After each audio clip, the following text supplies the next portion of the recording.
इस कार्यक्रम के अति मुख्य अतिथि माननीय न्यायमूर्ति श्री अनीश कुमार गुप्ता जी, कार्यक्रम में बैठे हमारे परम मित्र अश्विनी उपाध्याय जी, कार्यक्रम में अभी आप लोगों के समक्ष विचार प्रकट किए ऐसे एडवोकेट श्री हरिशंकर जैन जी, कार्यक्रम में आप लोगों के समक्ष अपने विचार को दिए ऐसे विपिन गुप्ता जी और श्री अरविंद गुप्ता जी। इस कार्यक्रम में मुझको यहाँ तक बुलाने के लिए जिनका एक तरह से प्यार भरा आदेश मिला था ऐसे श्री अनिल गुप्ता जी, और इस सभागार में उपस्थित बहुत सारे हमारे मित्र हैं, अवधेश जी, तमाम लोग, नाम लिया तो फंस जाऊंगा, समय भी बहुत ज़्यादा बीत चुका है, लेकिन मैं भी कुछ अपनी बातों को रखना चाहूँगा। राष्ट्रकवि मैथिली शरण गुप्त जी ने एक बात कही, एक कविता लिखा था, शायद उनकी प्रथम कविता भी रही, न रहो न निराश करो मन को। वास्तव में इस समय एक निराशा का वातावरण तो है ही, बदलता हुआ भारत है, व्यवस्थाएं पुरानी हैं, सभी व्यवस्थाओं को नया करना है, कहाँ कहाँ से क्या क्या किया जाए ये सोचने का अवसर है। कभी कभी लगता है कि एक ही आदमी पूरा सब कुछ कर देना चाहता है, लेकिन संभव ये भी नहीं है। कानून बहुत महत्वपूर्ण है, लेकिन कानून का आधार क्या होना चाहिए?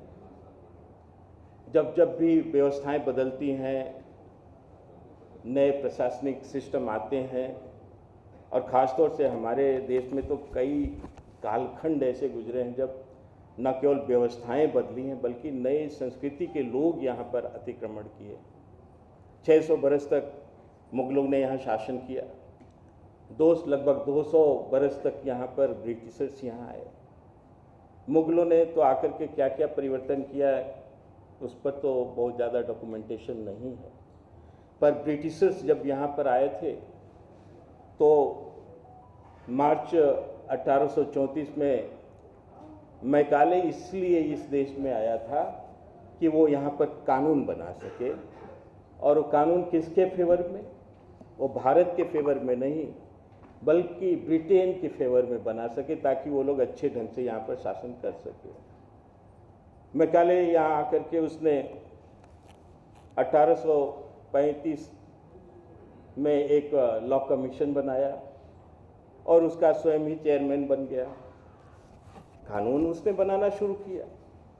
पहला उसने यही निर्णय लिया कि ये देश शरीयत कानून से नहीं चलेगा। आप कल्पना कर सकते हैं कि हमारा ये देश 1834 में शरीयत कानून से चलता था। उसने कहा हटाओ इसको, अब ये देश ब्रिटिश कानून से चलेगा। दूसरा उसने परिवर्तन किया, इस देश की राजभाषा उस समय ऑफिशियल लैंग्वेज जो थी, जिसमें काम होते थे, कोर्ट कचहरी का काम, वो पर्शियन भाषा में होता था। उसने दूसरा परिवर्तन किया, उसने कहा पर्शियन को हटाओ, अब ये देश में अंग्रेजी ऑफिशियल लैंग्वेज होगा, इसमें कार्य होगा। और साथ ही साथ उसने 3 और भाषाओं का विकास भी किया, जो अभी हम हिंदी भाषा बोल रहे हैं। इस भाषा का पहला लेख ही 1864 में भारतेंदु हरिश्चंद्र ने लिखा था, जिसका नाम था भारतवर्ष की उन्नति कैसे। यानी हमारी ये हिंदी भाषा भी उस समय नहीं थी, तो उसने 3 नई भाषाओं को भी डेवलप किया, जिसमें एक हिंदी भाषा, दूसरा बंगाली भाषा और तीसरा नेपाली भाषा। हालांकि हम मैकाले का बहुत ज़्यादा गुणगान नहीं करना चाहते हैं, लेकिन व्यवस्था, जब नई व्यवस्था आती है तो परिवर्तन होता है और ये जरूरी होता है। पर हमारे देश में ब्रिटिशर से जब मुक्ति मिली और देश आज़ाद हुआ, और एक बड़ा अवसर था कि हम परिवर्तन कर सकते थे नियम कानून का। संविधान भी उस समय बन रहा था, संविधान में भी बहुत सारे ऐसे आज भी प्रोविज़न हैं जो ब्रिटिश हुकूमत के ही आधार पर देखे जा सकते हैं। उस समय भी परिवर्तन किए जा सकते थे, लेकिन ये मानकर कि परिवर्तन अब नहीं होने की गुंजाइश है तो बहुत ज़्यादा गुंजाइश है। जैसा कि सोनी जी हमेशा बतलाते भी रहते हैं, परिवर्तन कहाँ कहाँ होना चाहिए, किस किस रूप में होना चाहिए। पर एक बहुत मज़ेदार बात यहाँ पर दो वक्ताओं ने कहा। एक तो हरिशंकर जैन जी ने कहा कि हमारे नियम कानून जो बन रहे हैं उनका आधार क्या होना चाहिए, और दूसरा हमारे अरविंद गुप्ता जी ने भी कहा कि परिवर्तन, एक सब झूठ बोले कौवा काटे। ये कानून के साथ साथ ये इस देश का एक फिलॉसफी है, दर्शन भी है इस बात। लेकिन ये देश तो अपने आप में ही एक ऐसा दर्शन था जो कानून से भी बढ़ करके था। आप लोगों को लगेगा थोड़ा विषयांतर होगा, लेकिन मैं केवल इतना कहना चाहूंगा कि हिंदुत्व हमारे देश की एक पहचान है, हिंदुस्तान था ही। लेकिन 99% हिंदुओं से अगर पूछ ले कि हिंदुत्व क्या है तो नहीं बता सकता है। 99% वो बगल में झांकने लगते। किसी बहुत बड़े उपदेशक को बुला करके कहिए आपको हिंदुत्व पर बोलना है, वो 10 दिन तक भाषण करते रह जाएंगे, वेद पुराण सब कुछ, महाभारत सब कुछ का जिक्र करेंगे। लेकिन एक छोटा सा प्रश्न, हिंदुत्व क्या है, हिंदुत्व का मतलब हिंदू तत्व क्या है, कितने तत्व हैं, यही बताना मुश्किल हो जाता है। सब बताएंगे बस ये, जबकि ये बहुत आसान है। हम तो राजनीतिज्ञ हैं, मैं भारत की संसद का भी सदस्य रहा हूँ, मैं काशी वाराणसी का रहने वाला हूँ, वहाँ से मैं सांसद भी था, अभी तो मोदी जी वहाँ से। मुझसे लालू यादव ने एक सिंपल सा क्वेश्चन किया, तुम्हारा ये हिंदुत्व क्या है, तुम बार बार परेशान करते रहते पार्लियामेंट में, उल्टी सीधी तुम लोग बात बोलते हो, आज बताओ तुम्हारा हिंदुत्व क्या है, 5 मिनट में बताओ या 500 वर्ड में लिख करके दे दो, मैं घर पर पढ़ लूँगा। मैंने कहा आपके पास 3 मिनट हो तो मेरे साथ बैठ जाओ। उसने मेरा हाथ पकड़ा, सेंट्रल हॉल में बैठा है, कहा हम तुमको 30 मिनट देते हैं। हमने कहा 3 मिनट से 1 सेकंड ज़्यादा नहीं होगा। हमने कहा देखो, हिंदुत्व का अर्थ होता है हिंदू तत्व, तो कितने इतने तत्व नहीं कि आपको याद करना मुश्किल। मनुस्मृति का अध्याय 6 श्लोक नंबर 92, धृति क्षमा दमः अस्ते शौचम इंद्रिय निग्रह धी विद्या सत्यम अक्रोधम 10कम धर्म लक्षण, यानी धर्म के ये 10 लक्षण होते हैं, यही हिंदुत्व के तत्व है। क्या है? धृति, धृति मीन्स धैर्य, क्षमा मीन्स दया करुणा फॉरगिवनेस, दमा मतलब साधना तपस्या योगा मेडिटेशन या मेंटल कंसंट्रेशन, आस्ते मीन्स चोरी न करना, अगर आप चोरी करते हैं तो आप हिंदुत्व के दायरे से बाहर होते हैं। शौचम मतलब स्वच्छता और पवित्रता, दोनों अलग होता है, स्वच्छता बाह्य होता है और पवित्रता आंतरिक होता है। इंद्रिय निग्रह आत्मनियंत्रण, धी का अर्थ होता है आध्यात्मिक ज्ञान, विद्या, विद्या का अर्थ है भौतिक ज्ञान जिससे रोटी खा सके, सत्यम अक्रोधम, सत्य और अहिंसा, ये 10 तत्व हैं। ये 10 तत्व को कोई अगर पूर्ण रूप से अपनी जिंदगी में उतार ले तो नर से नारायण, उसको भगवान मान लिया जाता है। और कोई एक तत्व को अपनी जिंदगी में प्रैक्टिस करे तो एक बहुत अच्छा इंसान माना जाएगा। यानी अगर हमारे देश में कानून की क्या स्थिति थी, इसको ध्यान में रखते हुए देखिए, आज लाखों कानून बनते हैं, उनको बाईपास करने के लिए इमीडिएट दूसरे कानून बन जाते हैं।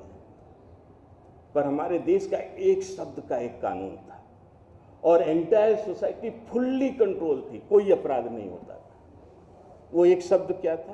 पाप। ये करेंगे तो पाप लगेगा, वो करेंगे तो पाप लगेगा, दूसरों का धन लेंगे तो पाप लगेगा, बहू बेटियों पर बुरी नजर डालेंगे तो पाप लगेगा। यानी पाप का एक शब्द का कानून एंटायर सोसाइटी को कंट्रोल किए हुए थे। और आज लाखों कानून पूरी सोसाइटी को कंट्रोल करने के लिए मुश्किल है। हमारे यहाँ कानून किस तरह से दिया जाता था उसका एक उदाहरण मैं देना चाहूँगा, बहुत बढ़िया उदाहरण। हो सकता है आप लोगों में से बहुत सी लोग हमसे सहमत न हो, लेकिन हमको इस बात की चिंता नहीं है, मैं अपनी बात रखना चाहता हूँ। तुलसीदास का नाम सुने होंगे। तुलसीदास ने एक चौपाई लिखा, ढोल गवार शुद्ध पशु नारी सकल ताड़ना के अधिकारी। तूफान मच गया देश में, महिलाओं को बहुत अपमानजनक बातें महसूस हुई। अरे मैं तो कहता हूँ 500 साल पहले उस व्यक्ति ने जब ये चौपाई लिखा होगा तो कल्पना नहीं कर सकते कि 500 साल पहले वो जो चौपाई लिखा है आज वो इंटरनेशनल कानून है। हम समझ नहीं पाए थे उसका अर्थ। शिक्षा मंत्री बिहार का बोलता है उस पर अनर्गल टिप्पणी, लेकिन मैंने जब समझा था इसका अर्थ समझा था, भावार्थ नहीं, घुमा फिरा करके नहीं, तो मुझे आश्चर्य हुआ था कि इतने बड़े विद्वान केवल यदि हो सकते हैं तो भारत में ही होते हैं, अन्यथा कहीं भी नहीं हो सकते दुनिया में। तुलसीदास ने लिखा, ढोल गवार शूद्र पशु सकल ताड़ना के अधिकारी। अधिकारी कौन होता है? जस्टिस साहब यहाँ बैठे हुए हैं, अगर इनके पास फांसी देने की सजा है तो वो अपने ऊपर थोड़ी नहीं लेंगे, वो सामने वाले पर देते हैं। ये अधिकारी का अर्थ है, भावार्थ नहीं। और उस समय में अधिकार कौन देता था? या तो सरकार देती थी या समाज देता था। ये समाज का दिया हुआ अधिकार था कि ये पांचों जो हैं ये अधिकारी हैं दंड देने के, ताड़ना देने के। क्या था? अगर किसी महिला के साथ छेड़छाड़ होता है तो महिला को पूरी दुनिया में ये ताकत है, भारत में ही नहीं आज के डेट में, कि वो छेड़ने वाले को तत्काल दंड दे। 2 चप्पल मारती है और पूरा समाज उसको पीटना शुरू कर देता है। ऐसा नहीं कि समाज कहता कि आपने क्यों मारा इसको। और वहीं पर अगर ये उल्टा हो जाए, कोई महिला किसी पुरुष को छेड़ दे तो पुरुष को ये अधिकार नहीं है कि वो नारी के ऊपर हाथ उठा दे। ये इंटरनेशनल लॉ है। महिला अपनी सतीत्व की रक्षा के लिए अगर हत्या भी कर देती है तो उसको हत्या का जुर्म नहीं उस पर बनता। ये इंटरनेशनल कानून, ये केवल भारत का कानून नहीं, और ये 500 साल पहले का कानून नहीं था। आप सोचिए, कोई जानवर है, अगर वो सींग मार दे आपको, आप जानवर को पीटना शुरू करें, लोग कहेंगे वो तो जानवर था, आप भी जानवर बन गए। आप गए ही क्यों उसके पास? शेर के पास जाएंगे, शेर तो मारकर खा ही जाएगा। ये तो उसका अधिकार है, उसके अधिकार का अतिक्रमण क्यों? ऐसे ही गवार है, अगर कोई पागल है, अगर वो आपको थूक दे, आपके साथ बदतमीजी करे, आप उसको मारने लगे, लोग कहेंगे वो तो पागल था, तुम भी पागल हो गए। ढोल का काम क्या है? बजना। अच्छे काम करेंगे आपके पक्ष में बजेगा, और अगर गलत काम करेंगे आपके विरुद्ध बजेगा। ये तो ढोल का अधिकार है, बजना। ऐसे ही शूद्र का मतलब सेवक। अगर वो कोई भी काम करता है तो उसके लिए जिम्मेदार सेवक नहीं होता, उसका मालिक उसके लिए जिम्मेदार होता है। आप सोचो, 500 साल पहले बनारस की घाट पर बैठ करके तुलसीदास ने ये इंटरनेशनल लॉ को कोट किया है, जो आज पूरी दुनिया में ये प्रैक्टिस है। आप अमेरिका में किसी कुत्ते को मार करके देखिए, आपको किस तरह की सजा मिलती है। उसके अधिकार का अतिक्रमण है, वो तो कुछ भी कर सकता है। आप अगर उसको रखें तो उसको समझ के रखिए, सावधानी बरतिए। ये सब तमाम ऐसी चीज़ें हैं जो भारत तो वास्तव में ज्ञान विज्ञान टेक्निकल नो हाउ का ये देश रहा है। आज विज्ञान जितना भी आगे बढ़ रहा है वो सिर्फ हमें वेरीफाई कर रहा है। टेस्ट ट्यूब बेबी पैदा नहीं हुआ होता तो चमड़े के पात्र में अत्रि ऋषि पैदा हुए, स्वर्ण कलश में कौरव पैदा हुए, ये वेरीफाई कैसे होता? अगर चांद सितारों की दुनिया नहीं नापी गई होती तो हमारे ज्योतिष की किताबों में वो सारी दुनिया हजारों साल पहले लिखी गई, वो वेरीफाई कैसे होती? अगर विमान नहीं बना होता तो पुष्पक विमान या हमारे हर एक देवी देवताओं का निजी एयरक्राफ्ट होता तो वो कैसे वेरीफाई होता? जरा कोई बताए तो सही। आज विज्ञान जितना बढ़ रहा है वो हमें सिर्फ वेरीफाई कर रहा है, लेकिन आज हम अपनी दुर्दशा पर आंसू बहा रहे हैं, सिर्फ इसलिए कि हमने अपने को हीन समझ लिया। हम कुछ भी हमारे देश में होता, हम सतर्क हो जाते हैं, हम बैकफुट पर रहते हैं। ऋणम कृत्वा घृतम पिबेत। क्या हमारा ऋषि इतना गैर जिम्मेदार की बात बोल सकता है क्या?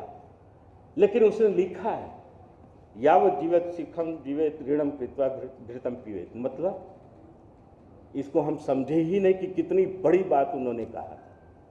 सपोज आप 10,000 रुपये आपका सैलरी है, आप उसमें से आपकी जो जिम्मेदारी है उसको माइनस करते जाएं, घटाते ऋण करते जाएं। यहाँ ऋण का मतलब लोन से बिल्कुल नहीं, यहाँ जिम्मेदारी लाइबिलिटी है, उसको माइनस करिए।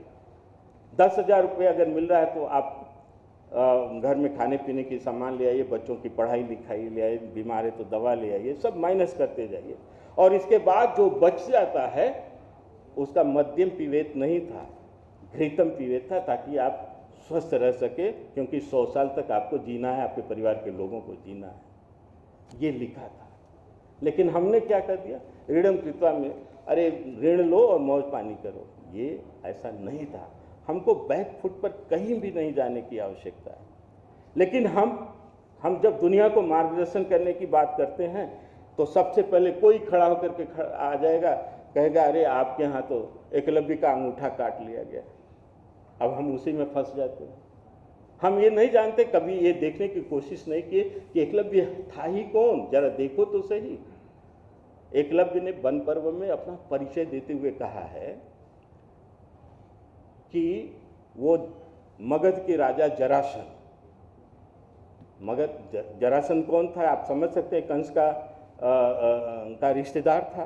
जब कंस की हत्या कृष्ण ने कर दिया तो मगध से वो मथुरा पर अटैक करने के लिए निकला था, तो कृष्ण को मथुरा छोड़ करके भागना पड़ा था द्वारिका। इतना प्रतापी राजा था। उसने वन पर्व में अपना परिचय देते हुए एकलव्य कहता है कि मैं मगध के राजा जरासंध के प्रधान सेनापति हिरण्यधनु, यानी प्रधानमंत्री हिरण्यधनु का इकलौता बेटा एकलव्य हूँ। Eklavya was the son of the prime minister. लेकिन हमने क्या कर, दीनहीन एक आदिवासी बालक था, उसका ब्राह्मण द्रोणाचार्य ने अंगूठा काट लिया। हम अपने आप को किस रूप में देखते हैं, हमारे इंटेलेक्चुअलशिप के बारे में तो मैं कोई टिप्पणी नहीं करना चाहता। हम कानून बनाने की बात कर रहे हैं, हम कानून बदलने की बात कर रहे हैं, और हमारे देश में इस तरह के अनर्गल बातें, जो अप्रमाणित बातें सामने पड़ी हैं, कोर्स में पढ़ाया जा रहा है और हम पढ़ते जा रहे हैं। तो आवश्यकता बहुत बड़े चेंज की है। चीफ जस्टिस साहब यहाँ, अरे हमारे जस्टिस साहब यहाँ बैठे हुए हैं, और अवसर मिला कि मैं इनके सामने अपनी कुछ बातों को रखूं। अभी इनफॉर्मल बात हो रहा था, मैंने कहा कि हमारे देश में 99% लोगों को तो कानून का पता ही नहीं। कानून की बात छोड़ दीजिए, धाराएं जो आपराधिक सब संविधान को पढ़ा ही नहीं। इतनी मोटी मोटी किताबें, कौन उसमें मगजमारी करे। लेकिन सच्चाई तो ये है कि इतना कठिन भी नहीं है। मैंने कानून पर एक कानून का अधिकार नाम की एक छोटी पुस्तक लिखी है। मैंने कोशिश किया है कि उसमें जिस संविधान का इतना संक्षिप्त रूप दिया है कि एक आदमी चाहे तो आधे घंटे में पूरा संविधान को पढ़ सकता है। और भारत की जो कानून, ये खास तौर से बच्चों के लिए है, और कानून की जो धाराएं 511 धाराएं हैं, उनको इतना संक्षिप्त मैंने लिखा है कि 15 से 20 मिनट में आप 511 धाराएं पढ़ सकते हैं। यानी ये दुर्लभ नहीं, ऐसा नहीं कि मोटी मोटी किताबों में हम खो जाएंगे और उससे दूर भाग जाएं। हालांकि यह अलग का विषय है, चलते चलते मैं बताऊंगा कि मैंने भी लॉ करने के लिए एडमिशन लिया था, और इन्हीं कारणों से मैं 3 महीने में ही छोड़ करके भाग गया था और मैं MBA करने चला गया था। बहुत बहुत धन्यवाद।